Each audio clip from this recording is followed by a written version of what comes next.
one? Ever get sucked into those like richest cities articles that pop up online? You know, the ones ranking cities by how much money they're making?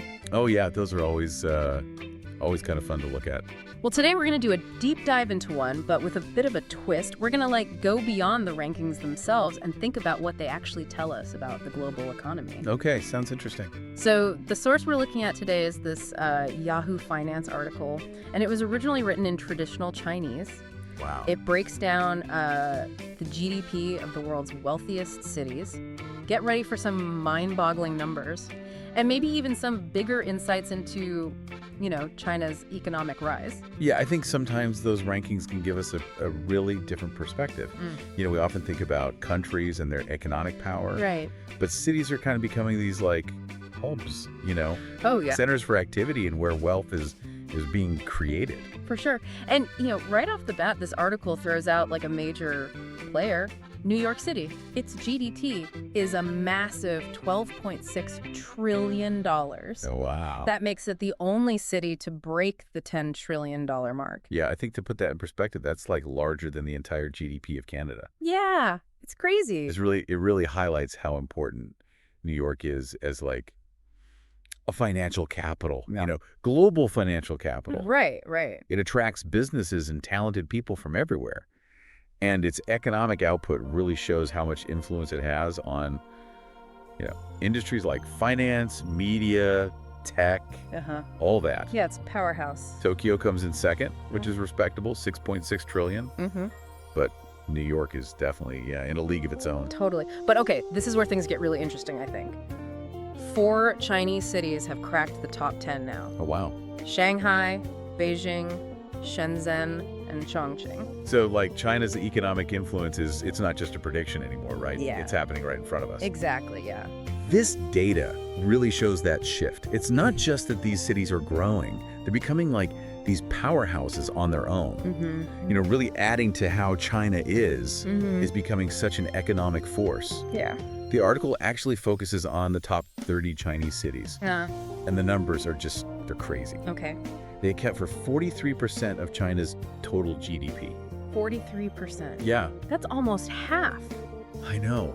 It makes you think about what's going on in those cities, what makes them so powerful economically. Totally. Is it just population size, or is there something more to it? It's definitely a few things coming together. Many of these cities have kind of become centers for certain industries. Yeah. And that attracts investment and it helps them create new stuff. So Shanghai, the top one, is really known for finance and trade. Yeah.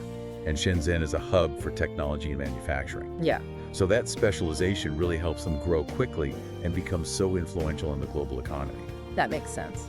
And speaking of Shanghai, it's actually the first Chinese city to hit, get this, the 5 trillion GDP mark. Oh, wow. With Beijing close behind, over 4 trillion. And the article talks about these top-tier cities as being in quote, the 5 trillion club and the 4 trillion club. I like that. I thought that was kind of an interesting way to think about the rankings, a hierarchy of economic power. Yeah, it's a really good way to understand those different levels of development. Yeah. Not just in China, but around the world. It kind of shows there's this competition too, Cities want to move up in those rankings. Yeah. They want to attract investment and develop their economies. Totally. This ranking system, it got me thinking about how some cities, they might not be the biggest or the most famous, right? But they still manage to do really well economically. The article pointed out, Suzu, which is, get this, the only ordinary prefecture-level city, meaning it's not a provincial capital, to break the 2 trillion GDP mark. It's actually nicknamed China's strongest county-level city. That's impressive. What's going on in Suzhou? How do they do it? I don't know. I'm guessing location plays a part, right? Yeah, location's definitely a factor. Suzhou is in a really strategic spot, the Yangtze River Delta. Okay. Which is one of the most developed regions in China economically. Gotcha. But it's also benefited from government policies that have kind of, encouraged foreign investment and fostered the growth of high-tech industries. So it's not just about being in the right place, it's about having the right policies, attracting the right kinds of businesses. Yeah, exactly. Yeah. Suzhou has done a really good job of creating an environment where the economy can grow. It says a lot about the city's leaders and how they've adapted to to the global landscape. It's like they found their niche and just excelled at it. This tier system paints a good picture of the economic landscape, but I wonder if focusing only on GDP, if that tells the whole story. That's a great point. GDP is definitely helpful for measuring how much an economy is producing. Yeah. But it doesn't necessarily mean that the people who live there are doing well. Right. For example, a city could have a really high GDP and still have problems like income inequality, Right. Yeah. or pollution, Yeah. or a lack of affordable housing. So these rankings give us like a snapshot Yeah, of economic power, but they don't really tell us much about what life is actually like in those cities. exactly. Yeah, that's something we'll definitely have to explore further, for sure. For now, let's shift our focus back to China's overall economic kind of, dominance. What does it mean when 4 Chinese cities are in the global top 10? And how might this affect, you, the listener? It's a question worth thinking about. I mean, China's economic rise is changing a lot of things, right? Yeah. Global trade patterns where people invest, even, political alliances. And these changes create both, I think, opportunities and challenges for businesses and people all over the world. I think we've all heard about China's growing influence, Mm-hmm. but seeing it in these city rankings, it really hits home. Yeah. It's not just some far-off idea. It's a real thing that's happening right now in the global economy. Exactly. And I think how important it is for businesses and people to be aware of these changes, these trends, Right. and adapt how they do things, Yeah. Whether you're an investor, an entrepreneur, or just someone who wants to understand what's shaping the world, these things are definitely something to watch. I mean, it's pretty amazing to think about, how these economic shifts could actually create new opportunities. Yeah. If these Chinese cities are becoming such powerhouses, you'd think they'd be attracting people and investment from everywhere. But absolutely.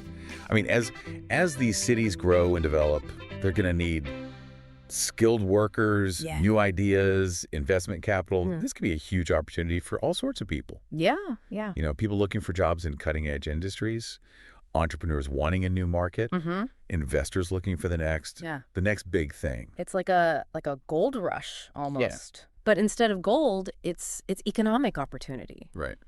And it's not just limited to China, right? I mean, these changes are affecting the whole world. Oh, yeah, definitely. Think about it. I mean, as Chinese companies start to operate globally, Mm-hmm. they're going to need partners in other countries. Okay. And that could lead to, more trade, more investment, even just sharing knowledge. Uh-huh. And that could benefit businesses and economies all over. It's like this ripple effect, like these economic powerhouses, they're setting things in motion. Literally. But of course, whenever things change like this, Yeah, there are going to be challenges too, not just opportunities. exactly. Yeah. I mean, this increased competition from Chinese companies, Mhm. it could put pressure on businesses in other countries. Mm. And there's always the potential for tension, right? Oh yeah, for sure. Economic and political as China becomes, more influential globally. So it's not all, sunshine and roses or whatever. Yeah. It's a complicated situation with a lot of moving pieces. But I think that's what makes these deep dives so interesting. It's making us think beyond just like the headlines and, really think about all the details, the nuances. Yeah, I agree. It's really easy to get caught up in all the hype or even the fear around China's rise, right?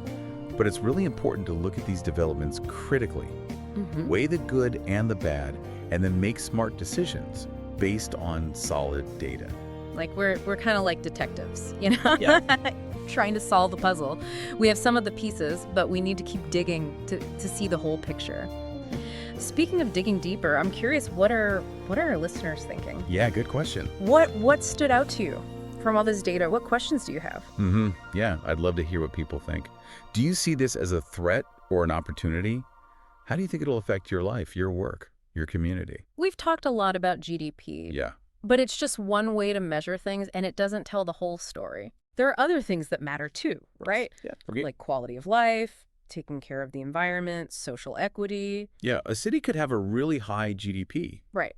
but still have big problems, right? Right. Like pollution, poverty, social unrest. Mm-hmm. I think those are just as important as economic growth Yeah. when you're evaluating how healthy and well a city is doing. Totally agree. And that's something we'll explore more in future deep dives. For now, let's zoom out a bit. Our source focused on GDP rankings, but are there other things that could paint a different picture? of a city's wealth or influence. Definitely. There are lots of other ways we can measure things. For example, we could look at innovation, Right. education levels, Okay. cultural influence, even, happiness indexes. It's like we're trying to get at the essence of a city. Yeah. And that's about more than just money. Exactly. A city's true wealth, I think, is in its people, its culture, its ideas, its ability to create an environment that's thriving and sustainable for everyone. This brings up an interesting question. What if we made a new ranking system for cities? One that didn't just look at GDP. What else would we include? Oh, that's a really interesting thought.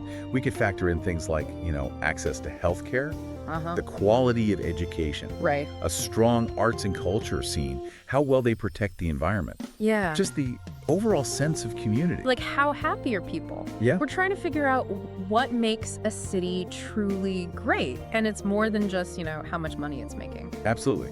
It's a really important conversation to have. Ultimately, we want cities that are economically successful, but also livable and fair and sustainable. So we're kind of moving away from this idea that, like, bigger is always better. Right. And thinking more about, like, better is better Yeah. when we try to decide how successful a city is. I think that's a really important change in how we see things. Yeah. It's not just about money anymore. Yeah. It's about seeing prosperity as something bigger, something that includes the well-being of people and the planet. Totally. And this brings us to a really important point. The article we looked at, it only focused on GDP. But what if we added, some other stuff to our analysis? Like, how would these rankings look if we factored in things like, I don't know, quality of life, Yeah. environmental impact, social equity? That's a really interesting question. I mean, some cities that are high in GDP, they might actually drop down. Oh, yeah. If we start looking at, pollution levels or income inequality or how easy it is to get health care. That's true. And then other cities, ones that maybe aren't economic powerhouses, they could jump up to the top. Right, if they're doing well in those other areas. Exactly. It's like we need a whole new way to measure what makes a city successful, especially in the 21st century. We Yeah. can't just look at the old ways of thinking about wealth. We need to think about things that make life better for everyone, Yeah, More sustainable, more fair. I totally agree. I think as we move forward, we really need to rethink what it means for a city to be prosperous. It's not just about economic output. It's about creating places where people can, thrive and connect with each other and just live meaningful lives. So as we wrap up this deep dive, I want to leave you with one last thought. We explored the power of these cities, especially the ones in China. And we talked about why it's important to think about more than just GDP. But the big question is, what does this all mean for the future? That's the question, isn't it? I mean, as these cities keep growing and changing, they're going to have a huge impact on the world. Right. The decisions they make, the policies they put in place, even the new things they invent, it'll all have ripple effects. It's pretty exciting, but it can be a little overwhelming too, thinking about all the possibilities. Yeah. But one thing is for sure, the future is being shaped in these cities. It's up to us to make sure they become places where people can prosper and live sustainably. And this is where you, the listener, come in. Doesn't matter if you live in a big city or a small town. Your choices make a difference. They all contribute to the future we're building together. That's right. So stay informed, keep talking about these important issues, and use your voice to speak up for the kind of world you want to live in. Because in the end, the future of these cities, the future of the world, it's in our hands. 谢谢收看，健康生活关心您的生活健康，请订阅、点赞及转传。